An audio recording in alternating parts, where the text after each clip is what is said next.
Hello everyone, are you investing in Google AdWords or pay-per-click for your business to get results, whether you're driving people into your offline premises and you're a vet, a retail pharmacy or a private hospital or any other type of business, or whether you're trying to get more sales from an e-commerce store, or maybe you want more leads in terms of phone calls and email inquiries. Either way, Google Analytics is essential to use alongside Google AdWords when you're managing it yourself or whether you're giving it to an external company. In a previous video, I showed you the user behavior when people come from Google AdWords to your website and the importance of how the sales are affected inside of Google Analytics. So in this video, I'm going to show you the types of devices they use, the results, as well as the potential keyword phrases that you're paying for, only you don't know about it necessarily right now. So let's take a look.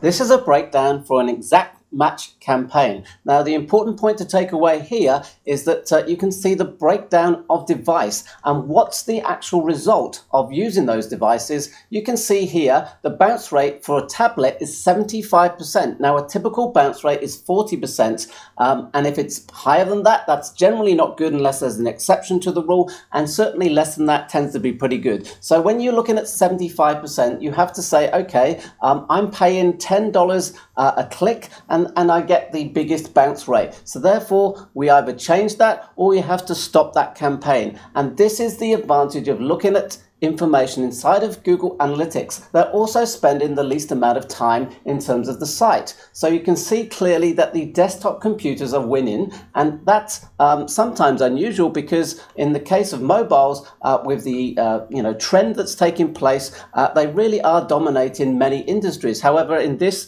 particular case, which is why you need to look at Google Analytics, it's still not great. It's 42%, 43% bounce rate, and they're looking at 2.43 pages, but as yet, no conversions. So in the next section, I'm going to look at the keywords people are using and how they perform when they reach your landing pages. So we're looking at the keyword phrases inside of Google Analytics from the Google AdWords campaign. So what information can you use for your business? Let's take a look.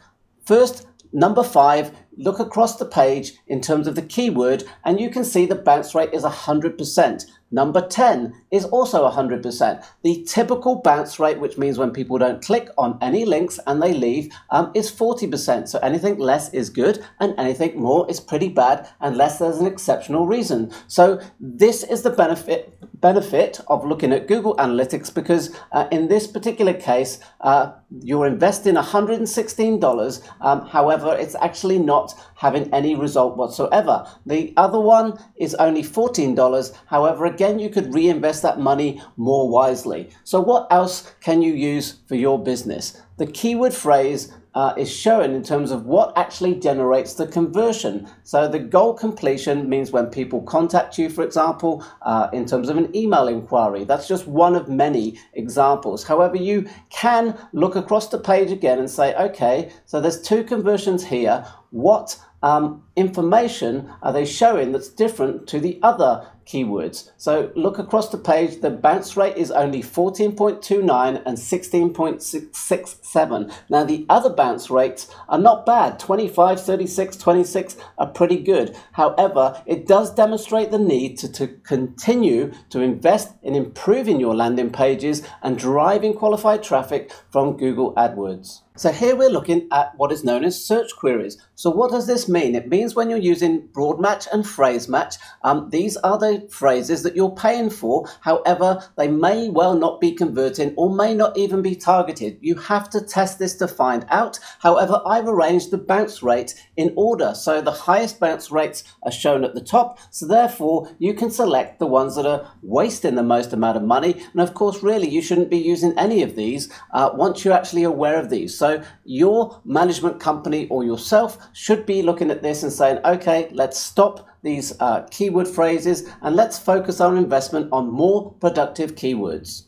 So you can see the importance of using Google Analytics alongside Google AdWords, whether you're managing it yourself or whether you're giving it to an external company. If you've got any questions about how the two work together or whether you'd like us to manage them for you, please apply at andrewadwords.com/contact. Thanks so much for watching and we'll speak to you soon.